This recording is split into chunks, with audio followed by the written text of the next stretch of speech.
Mostly हम आपसे बात करते हैं कि फीमेल्स को इस तरीके की डाइट फॉलो करनी चाहिए ताकि यूट्रस लाइनिंग अच्छी बने, बेबी कैरी करने में कोई इश्यूज ना आए। एक बार आपने डाइट अच्छी ले ली, सब चीज़ों को फॉलो कर रहे थे, लेकिन कुछ इश्यूज ऐसे होते हैं जहाँ पे हमें प्रॉब्लम आनी स्टार्ट हो जाती है। तो हमेशा हमें हार्मोन्स को अगर इन चेक रखना है तो दवाइयों की मदद से नहीं, इन छोटे छोटे चेंजेस की मदद से हम चीज़ों को ठीक कर सकते हैं।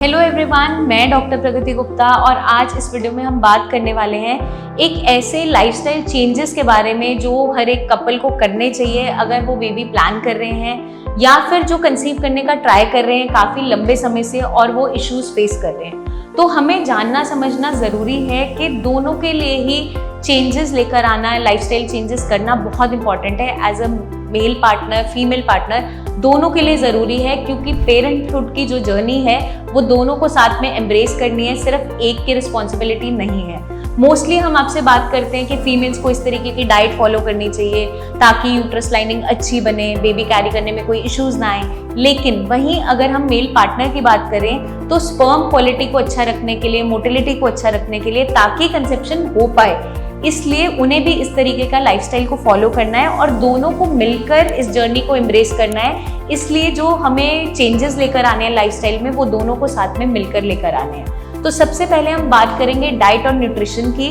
कि मेल और फीमेल्स को दोनों को किस तरीके की डाइट को फॉलो करना है, क्योंकि अगर आप एक हेल्दी डाइट का इंटेक करते हैं तभी आपकी जो फर्टिलिटी है वो अच्छी रहेगी, क्योंकि ओवरऑल बॉडी का मेटाबॉलिज्म अच्छा रहेगा। ओवरऑल बॉडी जब हेल्दी रहेगी तो डेफिनेटली आपके हार्मोन्स बैलेंस में रहेंगे और कंसेप्शन ईजी होती चली जाती है और जल्दी से हमें आईवीएफ की तरफ नहीं जाना पड़ेगा, क्योंकि मोस्टली हमारा कंसर्न यही होता है कि बेबी प्लान कर रहे हैं, कंसेप्शन नहीं हो रही, बहुत लंबे टाइम से ट्राई कर रहे हैं, बट बिना हम लाइफस्टाइल में चेंजेस किए सीधा स्विच कर जाते हैं ईजियर ऑप्शन पे, जो हमें लगता है ईजी बट होती नहीं एक्चुअली। तो हमें क्या करना है, अपनी डाइट को अच्छा रखना है। डाइट में आप क्या लेंगे, डाइट में आपको हाई प्रोटीनिशियस डाइट का इंटेक करना है, कॉम्प्लेक्स कार्बोहाइड्रेट्स का इंटेक करना है, जिसके अंदर आपकी पल्सेस हो गई, होल ग्रेन्स हो गए, इसका इंटेक आपको बढ़ाना है, नट्स है, सीड्स है, इसका इंटेक बढ़ा देना है ताकि आपकी बॉडी में कोई भी न्यूट्रिशनल कमी ना हो। अगर हम बात करें माइक्रो न्यूट्रिएंट्स की तो मेल्स और फीमेल्स दोनों के लिए माइक्रो न्यूट्रिएंट्स का अपने आप में बहुत ज़्यादा इंपॉर्टेंस है,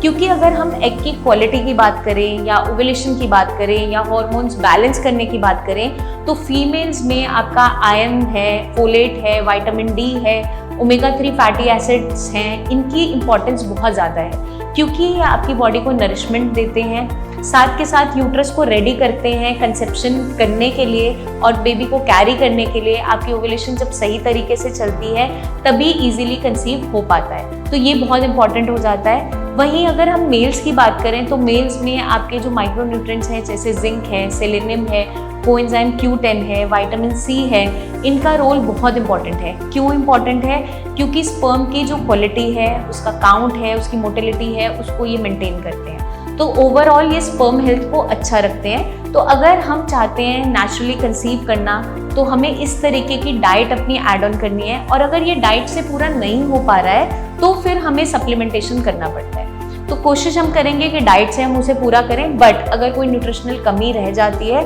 तो हमारी टीम आपके साथ है, हम आपकी पूरी हेल्प वहाँ पे करेंगे। और अगर हम बात करते हैं कि एक बार आपने डाइट अच्छी ले ली, सब चीज़ों को फॉलो कर रहे थे, लेकिन कुछ इश्यूज ऐसे होते हैं जहाँ पे हमें प्रॉब्लम आनी स्टार्ट हो जाती है, वो है आपका बॉडी वेट। तो बॉडी वेट को इन चेक रखना बहुत ज़रूरी है, आपका जो BMI है वो इन चेक होना बहुत ज़रूरी है, क्योंकि अगर हम फीमेल्स की बात करें तो फीमेल्स में अगर फीमेल्स का वेट बहुत ज़्यादा है या फीमेल्स अंडरवेट है, दोनों ही कंडीशन में बहुत से इश्यूज आने स्टार्ट हो जाते हैं। सीधा उसका इम्पैक्ट आता है आपके ओवुलेशन पे, और ओवुलेशन पे जब इम्पैक्ट आता है तो डेफिनेटली आपकी कंसेप्शन से वो रिलेटेड रहता है। तो अगर हम चाहते हैं कि हमारा मेंस्ट्रुअल साइकिल अच्छा चलता रहे, आपके बॉडी फंक्शंस अच्छे चलते रहें, फीमेल बॉडी में कोई साथ में कॉम्प्लिकेशंस ना देखने को मिले या मेटाबॉलिक कोई डिसऑर्डर्स ना आए, इसलिए आपको वेट को इन चेक रखना बहुत ज़रूरी है, इसलिए वो बहुत ज़्यादा इंपॉर्टेंट माना जाता है। वहीं अगर हम मेल्स की बात करें तो मेल्स में अगर बेली फैट बढ़ रहा है, स्टमक के अराउंड फैट बहुत ज़्यादा बढ़ गया है, वजन बढ़ता चला जा रहा है, तो उसका सीधा इम्पैक्ट देखने को मिलता है कि आपका टेस्टोस्टेरोन लेवल गिरना स्टार्ट हो जाता है। और जब टेस्टोस्टेरोन लेवल कम हो जाता है तो डेफिनेटली आपके फर्टिलिटी इश्यूज स्टार्ट हो जाते हैं, स्पर्म हेल्थ खराब होनी स्टार्ट हो जाती है, आपके सारे इश्यूज स्टार्ट हो जाते हैं, मेटाबॉलिक डिसऑर्डर्स आ जाते हैं। तो इनको अगर हम प्रिवेंट करना चाहते हैं तो हमें वेट को इन चेक रखना बहुत इंपॉर्टेंट है। ये सिर्फ हमें तभी नहीं करना जब हम बेबी प्लान कर रहे हैं। एज अ कपल आपका मोटो यही होना चाहिए कि आपको साथ में मिलकर एक दूसरे की हेल्थ का ध्यान रखना है और फिटनेस पे काफ़ी ज़्यादा वर्क करना है, क्योंकि आजकल मैक्सिमम बीमारियां जो हमें देखने को मिल जाती है, मेटाबॉलिक डिसऑर्डर्स जैसे डायबिटीज़ है, हाइपोथायराइडिज्म है, हाइपरटेंशन है, ये अर्ली 30s में देखने को मिल जाता है और वही हमारी रिप्रोडक्टिव एज होती है। तो इसीलिए आपने देखा भी होगा कि आजकल कंसेप्शन के इश्यूज ज़्यादा बढ़ गए हैं, फर्टिलिटी इश्यूज बढ़ गए हैं और आपको जो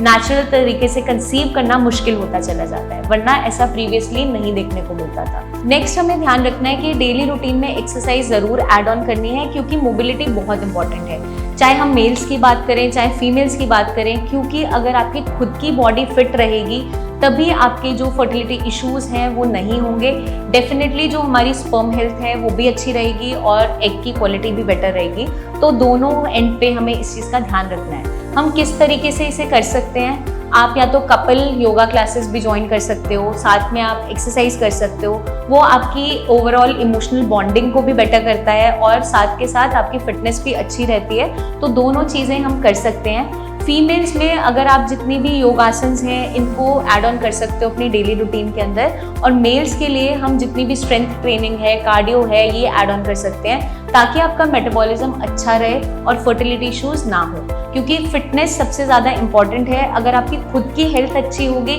तभी आगे की जो प्रोजेनी आप लेकर आ रहे हो, जिसके लिए आप सपना देख रहे हो, वो भी हेल्दी बॉर्न होगा। तो ये सबसे ज़्यादा ध्यान में रखना ज़रूरी है। नेक्स्ट आपका आ जाता है स्लीप। स्लीप का बहुत इंपॉर्टेंट रोल है आपकी ओवरऑल बॉडी की हेल्थ को मेंटेन करने के लिए, क्योंकि अगर आपको नींद अच्छी आती है, प्रॉपर साउंड स्लीप आती है, रात की नींद आप प्रॉपर ले रहे हो, तो डेफिनेटली आपके बॉडी फंक्शंस अच्छे चलते चले जाते हैं। लेकिन अगर आपकी स्लीप डिस्टर्ब्ड है, नींद अच्छी नहीं आती है, नींद टूटती है, तो नेक्स्ट डे या फिर ओवरऑल अगर हम आगे की फिटनेस की बात भी करें तो एंजाइटी इश्यूज, डिप्रेशन होना या फिर स्टमक इश्यूज क्रिएट होना, ये सब कुछ शुरू हो जाता है, आपके बॉडी फंक्शंस डिस्टर्ब होने स्टार्ट हो जाते हैं और सीधा इसका इम्पैक्ट आता है आपकी फर्टिलिटी पे, क्योंकि हार्मोनल इम्बैलेंस होना स्टार्ट हो जाता है। तो हमेशा हमें हार्मोन्स को अगर इन चेक रखना है तो दवाइयों की मदद से नहीं, इन छोटे छोटे चेंजेस की मदद से हम चीज़ों को ठीक कर सकते हैं और नेचुरली आप कंसीव ईजिली कर सकते हो। तो इस चीज़ का हमें खास ध्यान रखना है।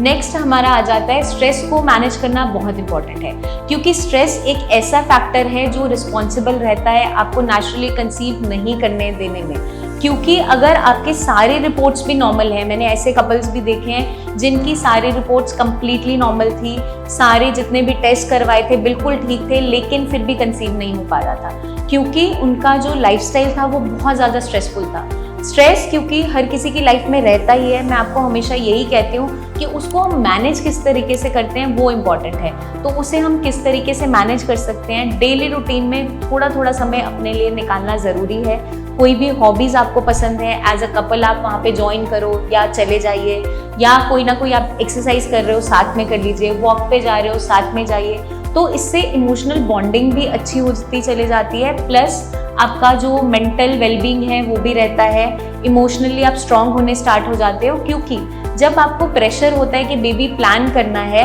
उस टाइम पे अगर स्ट्रेस लेवल बहुत ज़्यादा बढ़ गया है तो बॉडी में कॉर्टिसोल की प्रोडक्शन बढ़ती चली जाती है, जो आपके बॉडी के हर एक फंक्शन को डिस्टर्ब करती है, चाहे आपका स्लीपिंग पैटर्न क्यों ना हो, चाहे आपका डाइजेशन क्यों ना हो, चाहे आपका ओव्यूलेशन का प्रोसेस है वो क्यों ना हो, चाहे आपकी स्पर्म हेल्थ की बात करें वो क्यों ना हो। तो इसलिए इम्पॉर्टेंट है स्ट्रेस को मैनेज करते हुए हमें चलना ज़रूरी हो जाता है। नेक्स्ट हमारा आ जाता है कि हमें एडिक्शन से बचकर रहना है। अगर आप कोई भी एडिक्शन से प्रोन हो, जैसे स्मोकिंग है या अल्कोहल का इंटेक कर रहे हैं, टबैको चूइंग है, ये सारे के सारी जो एडिक्शंस हैं ये आपके बॉडी फंक्शंस को डेफिनेटली डिस्टर्ब करती है, हार्मोनल इम्बैलेंस भी क्रिएट करती है, प्लस कई सारी बीमारियां भी साथ में लेकर आती है। तो इस चीज़ से हमें कोसों दूर रहना है और बचकर रहना है, क्योंकि अगर आपकी बॉडी का कोई भी फंक्शन डिस्टर्ब होता है तो डेफिनेटली आपकी फर्टिलिटी इश्यूज भी स्टार्ट हो जाते हैं, क्योंकि अगर बॉडी खुद से ही फंक्शन नहीं कर पा रही तो फर्टिलिटी पे इम्पैक्ट तो आएगा ही। तो इस चीज़ से हमें खास ध्यान रखते हुए काम करना है।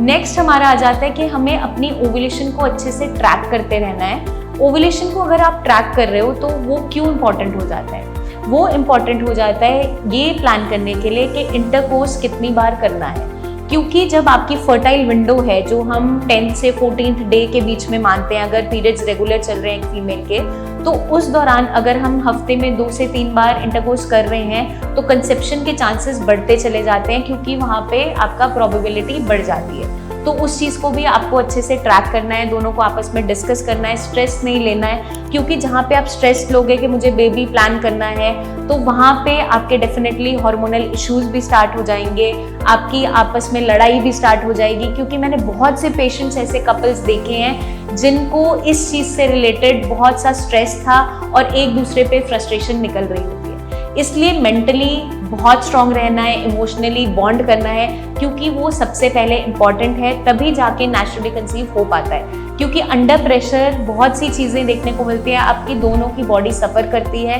कॉर्टिसोल के लेवल्स बढ़ते हैं और सीधा उसका इम्पैक्ट आपके ब्रेन पे आता है, हार्मोन्स पे आता है, तो वो डिस्टर्बेंस आपको बिल्कुल नहीं होने देना है। तो इस चीज़ का हम खास ध्यान रखते हुए चलेंगे। अभी तक हमने जितनी भी बात की, हमने लाइफस्टाइल चेंजेस के बारे में बात की, चाहे आपका डाइट हो गया, चाहे एक्सरसाइज हो गया, स्लीपिंग पैटर्न है, स्ट्रेस मैनेजमेंट है, एक्सरसाइज है। बट अब हम जो बात कर रहे हैं वो है रेगुलर चेकअप और रेगुलर मॉनिटरिंग की। तो हमें क्या लगता है कि अगर फर्टिलिटी इश्यूज आने स्टार्ट हो गए हैं, कंसीव नहीं हो पा रहा है, तभी हम सारे चेकअप करवा रहे हैं और तभी हम अपनी हेल्थ पे ध्यान देना स्टार्ट करते हैं, क्योंकि हमें एंड रिजल्ट में बेबी प्लान करना होता है। बट ऐसा बिल्कुल गलत है। आपको ओवरऑल हेल्थ पे शुरू से ही ध्यान देना है और एज अ कपल आप दोनों की रिस्पॉन्सिबिलिटी अपने लिए भी बनती है और एक दूसरे के प्रति भी बनती है कि आपको आपस में एक दूसरे का ध्यान रखना है। तो आपको रेगुलर अपने हेल्थ चेकअप्स करवाना बहुत इंपॉर्टेंट है। फीमेल्स में हार्मोनल एसे आपका हो गया या आपका एब्डोमेन का अल्ट्रासाउंड है, वो आप कुछ टाइम में करवा सकते हैं, डॉक्टर से कंसल्ट करके आप वो प्लान कर सकते हैं। मेल्स की अगर हम बात करें, मेल्स में भी आपका सीमन एनालिसिस है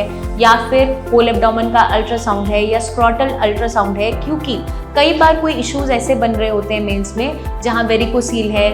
नसों के गुच्छे बन गए हैं, जिसके कारण से फर्टिलिटी पे इम्पैक्ट आ रहा है। कई बार सिर्फ स्पर्म रिलेटेड इश्यूज नहीं होते, ओवरऑल बॉडी में अगर कोई और भी चेंजेस चल रहे हैं तो भी फर्टिलिटी इम्पैक्ट हो रही होती है। तो एक दूसरे की हेल्थ का ध्यान रखना आप दोनों की जिम्मेदारी है। इसीलिए आज हम ये वीडियो लेकर आए हैं एज अ कपल मैनेजमेंट, कि आपको किस तरीके के लाइफस्टाइल को फॉलो करना है ताकि आप हेल्दी भी रह सकें और जो आप बेबी प्लान कर रहे हैं वो भी कंप्लीटली हेल्दी पैदा हो। तो इस चीज़ का हमें अगर हम ध्यान रखते हैं तो ओवरऑल हमारी जो पेरेंटहुड की जर्नी है वो भी अच्छी रहती है और उसके बाद का सफ़र, जब हमें उस बच्चे को पालना है, बड़ा करना है, वो फेज भी अच्छा रहेगा अगर आप दोनों अपनी हेल्थ पे ध्यान दोगे और आगे चलकर उसका भी ध्यान रखोगे। जल्दी हम आपसे फिर मिलेंगे, बहुत सी और भी इंफॉर्मेशन शेयर करते रहेंगे। अगर आपके कोई भी डाउट्स हैं, क्वेश्चंस हैं, ज़रूर पूछें, कमेंट करके आप पूछ सकते हैं। आपकी हर एक क्वेरी रिजॉल्व होगी, वो हमारी जिम्मेदारी है। तब तक के लिए अपना ध्यान रखिएगा एंड टेक केयर।